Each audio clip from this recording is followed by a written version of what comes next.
그런 신앙은요, 액세서리가 아니죠. 내가 붙이고 싶을 때 붙이고 떼고 싶을 때 떼는 그런 것이 아닙니다. 이론도 아니고 지식도 아니고요. 실천이고 삶입니다. 그래서 신앙이 머릿속에만 머물러 있으면 아무 소용이 없죠. 삶의 구체적인 현장과 나의 삶의 정황에서 실천되어져야 하는 것입니다. 삶의 현장을 벗어난 신앙, 그것은 아무 소용이 없는 것이죠. 예수님도 너희는 빛과 소금이다 이렇게 말씀하셨는데 어디의 빛과 소금인가 하면 세상의 빛과 소금이에요. 세상의 빛과 소금. 세상에서 그리스도인다운 복음에 합당한 생활을 살아내고 실천해야 될 책임이 그리스도인들에게 있다는 거죠. 그러면 세상에서 빛과 소금의 역할을 잘 살아가기 위해서는 전제가 있어요. 먼저 어디 생활을 잘해야 되겠어요? 교회 생활, 신앙 생활을 잘해야 어디서도 잘할까요? 세상에서의 삶도 잘 살 수가 있어요. 안에서 새는 바가지는 밖에서도 새잖아요.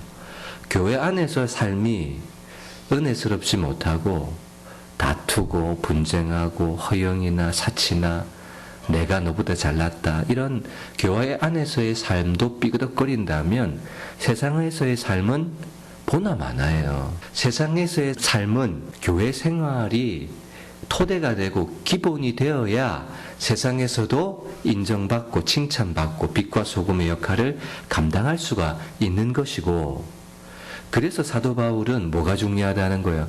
복음에 참여하고 복음 중심의 그리스도인이 되는 것이 중요하다 이런 말씀을 하고 있는 것이죠. 그러면서 이제 빌립보 교회 성도들에게 복음을 믿고 받아들인 사람들이고 복음에 참여한 사람들이에요.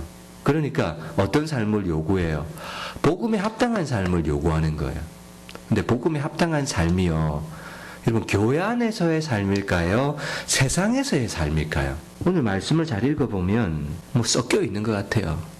왜냐하면 28절에 보면 무슨 일이든지 대적하는 자들 때문에 두려워하지 아니하는 이 일을 듣고자 함이라. 대적하는 사람들, 물론 교회 안에 기독교를 박해하고 핍박하는 사람들, 유대교도 있을 수가 있겠지만 세상도 핍박하고 박해할 수가 있잖아요. 그래서 동시에 말하고 있는 것 같지만 저는 말씀을 보면서 어떤 비중이 더 크다고 느꼈느냐면 교회 안에서의 삶이 더 중요하다고 이해가 됐어요. 복음에 합당한 생활이라는 것은 세상에서의 삶 이전에 어디 안에서의 삶이에요? 믿는 가정 안에서, 교회 공동체 안에서의 삶을 더 강조해서 말한다고 저는 이해를 했어요. 복음에 합당한 신앙생활이라는 말은 복음 중심의 삶이 무엇인가, 그리스도를 중심으로 한 삶이 어떠한 삶인가를 보여주고 있어요. 세 가지를 말씀해요. 한 가지, 첫 번째는 27절에 너희가 한 마음으로 서서 한 뜻으로 복음의 신앙을 위하여 협력하는 것이라고 얘기해요. 한 마음과 한 뜻으로 복음의 신앙을 위해서 협력하라. 이 말은 하나 되라는 말이에요. 하나 되라는 말. 복음에 합당하게 생활하기 위해서 하나 되는 것이 왜 중요할까요? 교회의 본질이 바로 그거예요. 하나됨이에요. 예수 그리스도를 머리로 해서 우리 각각의 지체들이 한 몸을 이루고 있잖아요. 다양한 사람들, 다양한 은사를 가진 사람들, 혈액형도 얼마나 다르고 자랐던 배경도 너무 다르지만 교회 안에 모였다는 것은 이미 한 몸이라는 거예요. 한 몸. 그래서 복음에 합당하게 생활하기 위해서는 먼저 한 마음과 한 뜻으로 하나가 되어야 같은 곳을 바라보고 같은 삶을 살아갈 수 있다고 말하는 것이죠. 그리고 두 번째는 박해를 두려워하지 말라는 말이에요. 28절 대적하는 자들 때문에 두려워하지 아니하는 이 일을 듣고자 함이라. 복음을 내가 믿고 또 예수님을 따라가는 일 때문에 핍박하고 대적하는 사람들이 얼마든지 있을 수 있어요. 그러나 그것 때문에 뭐 하지 말라는 거예요?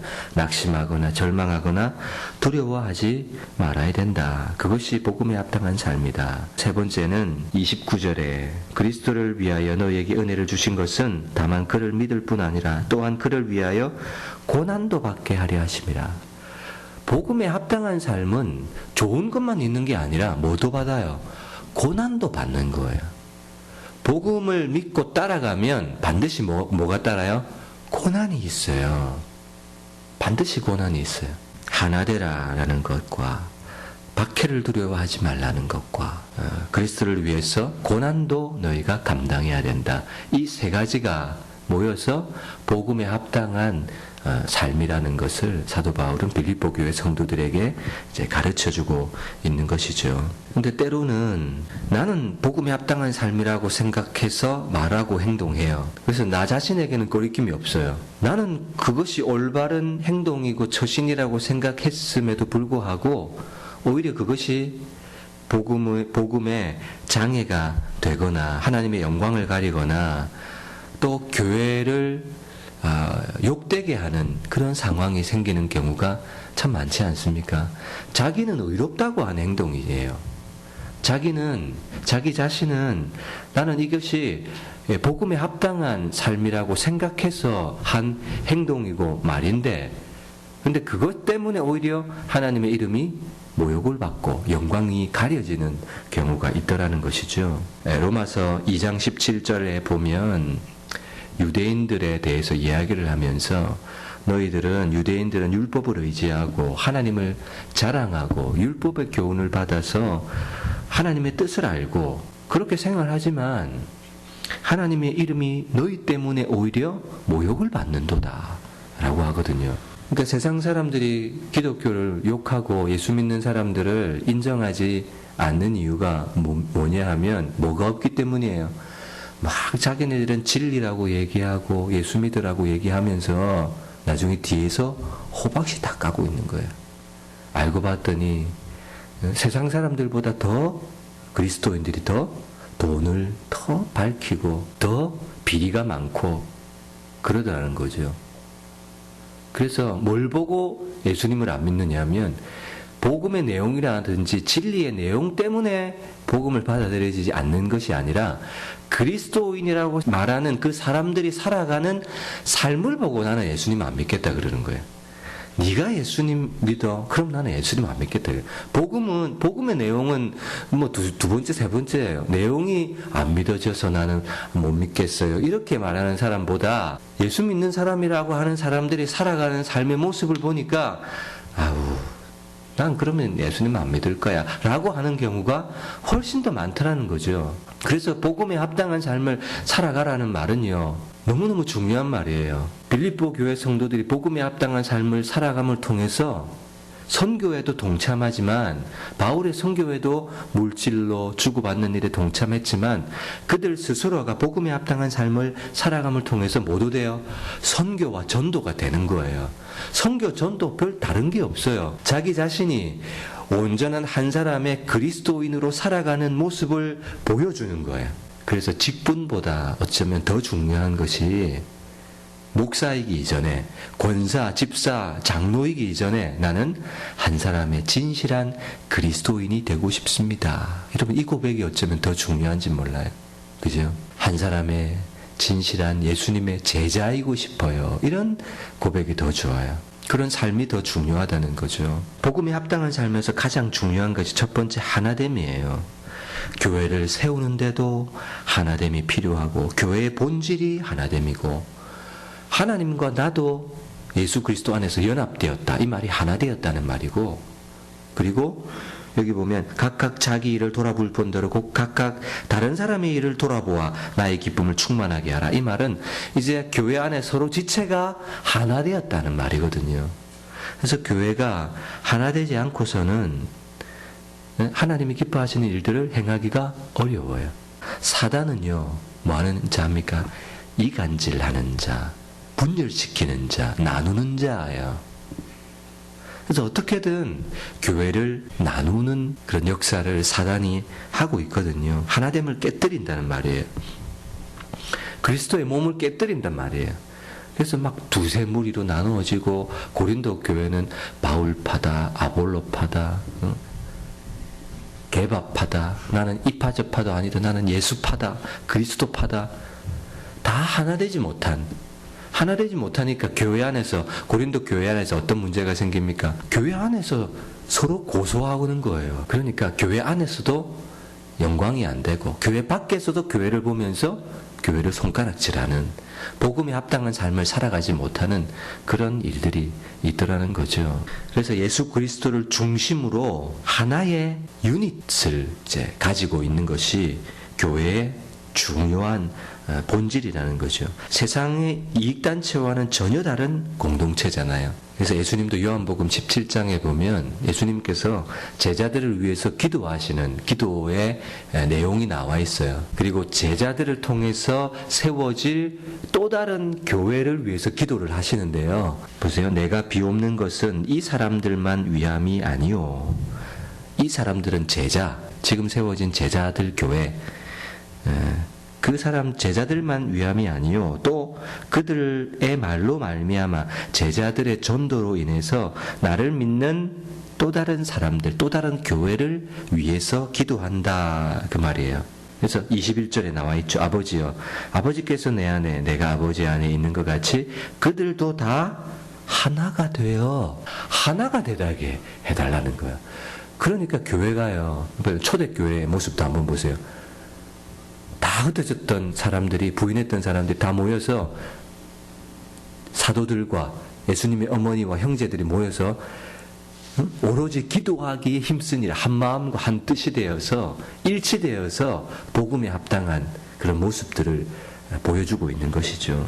우리와 같이 성부, 성자, 성령 하나님, 삼위일체 하나님의 하나됨과 같이 그들도 서로 하나가 되게 해주십시오.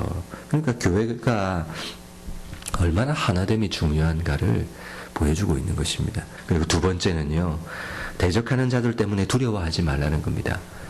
사도 바울이 빌립보서를 쓴 이유는 두 가지라고 할 수 있습니다. 하나는 선교 헌금을 보내주고 끊임없이 자신의 선교의 물질로 그리고 헌물로 함께한 빌립보 교회에 감사하려는 그런 목적과, 그리고 빌립보 교회 안에 있는 여러 문제들에 대해서 격려하고 권면하는 그런 목적으로 빌립보서가 쓰여졌는데, 빌립보 교회 안에는 어떤 사람들이 있어요? 무슨 일이든지 대적하는 자들 때문에 두려워하지 아니하는 이 일을 듣고자 하미니, 교회 안에 대적하는 자들이 있고 복음을 반대하는 사람들이 있고 그런 사람들 때문에 두려워하지 말아라 라는 것입니다.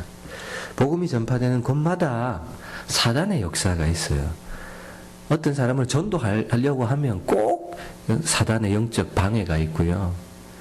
그런 일이 없는 경우는 제가 한 번도 못 봤어요. 예수님을 믿는 일은요, 영혼의 문제이기 때문에, 생명이 관련된 일이기 때문에, 사단이 제일 싫어하는 일이기 때문에 언제든지 이런 방해가 있고 대적이 있는 거예요. 그러면 뭐 하지 말아야 돼요? 두려워하거나 낙심하면 안 돼요. 두려워하지 말고 낙심하지 말라는 거예요. 그리스도를 위해서 사는 삶에는 무수히 많은 방해가 있어요. 예수님을 믿게 되면 방해, 고난, 꽃길을 걷는 게 아니라요, 가시밭길을 걷는 거예요. 넓은 길이 아니라 좁은 길로 들어왔기 때문에 두려움과 절망, 낙심 이런 일들은 있다는 거죠. 그렇지만 성도는 결코 좌절하거나 낙심하지 말아야 됩니다. 그 이유를 28절에 얘기를 합니다. 이것이 그들에게는 멸망의 증거요 너희에게는 구원의 증거니 이는 하나님께로부터 난 것이다. 이렇게 얘기합니다. 핍박하는 자들에게는 그 핍박하는 그것이 멸망받을 증거다라는 것이고, 우리는 지금 뭘 받아요? 고난을 받잖아요. 그리고 낙심거리가 있고 대적하는 자들 때문에 두려운 마음이 있어요. 그러나 그것이 뭐예요? 너희에게는 구원의 증거다라는 거예요. 그 증거가 누구에게로부터 난 것이냐면 하나님께로부터 난 것이다, 이렇게 말씀하고 있습니다. 그래서 예수님도 너희 몸을 멸하는 사람들을 두려워하지 말고 마땅히 두려워할 자를 너희가 두려워해야 되는데, 몸을 죽인 후에 영혼을 지옥에 던져넣는 그분을 두려워해야 된다, 이렇게 말하고 있는 것이죠. 왜냐하면 그들은 우리의 영혼을 건들지 못하기 때문에 두려워하지 마라, 이렇게 말합니다. 여러분, 교회는요, 마태복음 16장 18절에 보면 너는 베드로라 내가 이 반석 위에 내 교회를 세우리니 음부의 권세가 이기지 못하리라. 그 교회는요 세상에 어떤 권세도 음부의 권세도 결코 이기지 못하는 존재가 교회라고요. 그러니까 세상은 두려움을 줄 수도 있고 낙심과 절망을 줄 수 있기는 하나 뭐 하지는 못해요? 나를 이기지는 못한다. 이런 확신이 있어야 돼요. 왜냐하면 음부의 권세가 이기지 못한다라고 약속했기 때문에. 그러니까 두려워할 필요, 절망할 필요, 낙심할 필요가 없다는 것입니다. 예수님도 요한복음 16장 말씀에 내가 이것을 너희에게 요한복음의 성경을 이것을 너희에게 쓰는 것은 너희로 내 안에서 평안을 누리게 하려 함이라. 세상에서는 너희가 환난을 당한다. 그러나 담대하라. 왜냐? 내가 세상을 이겼기 때문이다. 너희도 이긴다. 근데 그 이기는 최종 승리 때까지는 절망도 두려움도 찾아올 수 있지만 겁먹지 마라. 겁먹으면 복음에 합당한 삶을 살지 못한다. 이렇게 말하고 있는 것입니다. 그리고 세 번째, 복음에 합당하게 생활한다는 것, 세 번째 의미는 고난입니다. 그를 위하여 고난도 받는 것. 29절 그리스도를 위하여 너에게 은혜를 주신 것은 다만 그를 믿고 천국 가게 하기 위해서 믿음을 주신 것이 아니라 믿음은 이제 무슨 시작이에요? 고난받는 삶의 시작이에요. 그래서 바울은 여러 교회들과 제자들에게 적극적으로 고난받으라, 고난에 참여해라, 동참해라 이런 메시지를요 얼마나 많이 하는지 몰라요. 디모데후서 4장 5절에 그러나 너는 모든 일에 신중하고 고난을 받으며 전도자의 일을 하며 내 직무를 다하라. 고난을 받으며 직무를 다해라. 어려움은 반드시 있기 때문에. 디모데후서 1장 8절에도 그러므로 너는 내가 주를 증언함과 또는 주를 위하여 갇힌 자 된 나를 부끄러워하지 말고 오직 하나님의 능력을 따라 복음과 함께 고난을 받으라. 여러분 예수님 믿고 고난이 없다. 그거 뭔가 잘못된 겁니다. 예수님 믿으면 반드시 뭐가 있어야 돼요? 고난도 있어야 되고 내게 불편하고 나를 부담스럽게 하는 것이 있어야 돼요. 예수님을 믿으면. 왜냐? 불편한 것이 있다. 그것이 뭐야? 그 사명이기 때문에. 사명을 감당하기 위해서는 내가 희생하고 고난을 감당해야 돼요. 그래서 교회 안에서는요. 희생이 요구돼요. 그리고 고난이 요구돼요. 그게 없는 교회가 없어요. 생각해 보세요. 어떤 교회를 갔는데 그 교회 가니까 희생도 없고 요구도 없고 헌신도 없고 이래도 괜찮고 저래도 괜찮고 그 얼마나 현대인들의 입맛에 맞아요. 부담 없이 신앙생활 할 수 있다는 것. 그러나 그것은 복음에 합당한 삶이 아니라는 거예요. 한 몸도 이루지 못하고 내가 예수 그리스도와 연합되었다는 것은 예수 그리스도의 사역에도 연합되었다는 것을 의미하는 거예요. 이 참여라는 것. 그래서 내가 예수님 믿는다는 말은 이제 예수님이 중요하게 여기는 일과 그 사역에 내가 참여했다는 것이기 때문에 교회를 위해서 남은 고난을 내 육체에 채우노라. 사도 바울이 그렇게 얘기했던 것처럼 우리도 우리 몸을 통해서 또 헌신과 희생을 통해서 예수 그리스도의 십자가의 이 복음을 전하기 위해서 각자의 삶에 주어진 고난의 분량들이 있다는 사실을 기억했으면 좋겠습니다. 디모데후서 2장 9절에도 복음으로 말미암아 내가 죄인과 같이 매이는 데까지 고난을 받았으나 나는 고난을 받았다. 그러나 하나님의 말씀은 매이지 않더라. 사도 바울의 고백입니다. 복음을 받아들이라는 것은 복음과 함께 고난을 받겠다는 거예요. 제가 학생 때요 많이 불렀던 찬양이 있습니다. 영광의 길 너 걷기 전에 갈보리 길 너 걸으라 하는 찬양. 영광이 먼저가 아니라 뭐가 먼저예요? 고난이 먼저예요. 영광은 먼저 주어지지 않아요. 영광은 언제 주어져요? 나중에 주어져요. 상은 나중에 주어진다고요. 복음으로의 불렀다는 것은 영광으로의 초대이기도 하지만 그것은 나중이고 먼저는 고난으로의 초대예요. 영광은 하늘나라의 후에 약속되어져 있고 이 땅에서는 고난을 감당해야 된다는 것이죠. 그래서 이 고난을 잘 감당하기 위해서 하나님의 교회 성도들은 하나로 연합해야 된다는 거예요. 이 구조를 잘 보면 하나됨을 먼저 말한 후에 핍박과 고난을 이야기한 것을 보면 이 핍박과 고난은 어떻게 이길 수 있다는 거예요? 하나 되어야 핍박과 고난 이길 수 있다는 메시지를 주고 있다고 생각합니다. 그래서 주님을 위해 당하는 고난, 복음 때문에 받는 핍박, 이건 사도 바울은 영광으로, 자랑으로, 복음의 진보로 여겼어요. 저도 그래요. 아이고, 어떻게 하면 고생하지 않고 목회할까, 이런 괘씸한 생각을 가지고 있는 것을 부인할 수가 없습니다.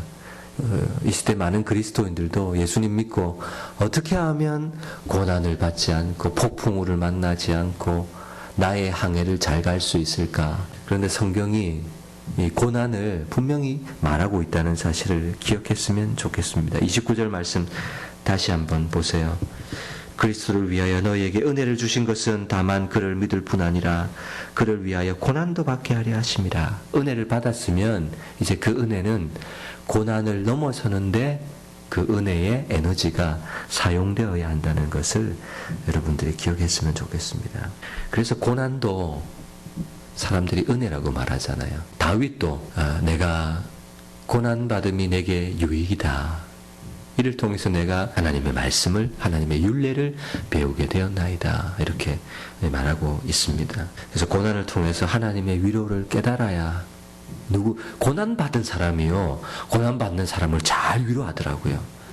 자기가 고난받고 어려움 속에서 하나님이 주신 은혜를 체험한 사람이요, 어찌 그래 상담도 잘하고 위로도 잘하고 공감도 잘하는지 몰라요. 근데 고난을 지나지 않은 사람, 광야를 지나지 않은 사람은요, 그걸 몰라요.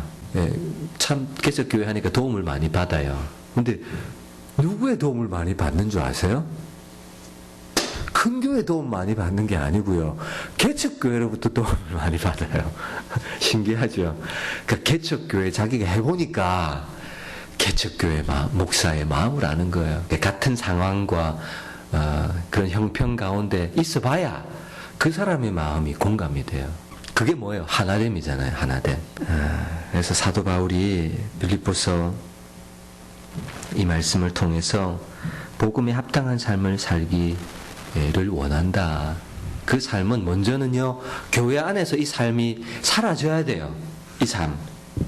2장 1절부터 4절까지 사랑의 위로, 성령의 교제, 긍휼이나 자비, 마음을 같이하고 같은 사랑을 가지고 뜻을 합하고 한 마음을 품고 다툼이나 허영으로 하지 말고 겸손함으로 교회 안에서 신앙생활을 잘 해야 세상에 나가서 어떻게 해요? 빛과 소금의 역할을 잘 감당하고 또 그것으로 복음을 잘 전할 수 있다는 거예요. 저와 여러분들이 복음에 합당한 삶을 어디서부터요? 교회 안에서부터, 가정 안에서부터 잘 살아내야 세상에 나가서도 세상 사람들이 그 그리스도의 향기를 맡고 하나님 아버지께 너희의 착한 행실을 보고 하나님 아버지께 영광을 돌리게 하는 일들이 일어나게 된다는 사실을 꼭 기억했으면 좋겠습니다. 그래서 복음에 합당한 생활을 하라. 그러기 위해서는 내가 복음에 올인되어야 돼요. 복음 중심, 그리스도의 중심의 사람이 되어서 그 복음으로 내가 교회 안에서 먼저 생명의 삶을 살아내고, 그리고 그것이 흘러가는 거예요. 복음이 내 안에 들어와서 내 안에 가정에 흘러넘치고 내 교회 공동체와 셀과 구역에 흘러넘치고 그것이 세상으로 흘러넘치고 점차점차 흘러가는 거예요. 그런데 내 안에서 흘러넘치지 않아요. 복음의 감격도 참여함도 없고 내 가정에서도 살지 못해요. 그런데 어찌 세상에게 복음의 그 밝은 빛을, 복음의 영광을 드러낼 수 있겠습니까? 복음에 합당한 삶을 살라. 그 삶이 저와 여러분들에게도 사라지시기를 주님의 이름으로 축복합니다.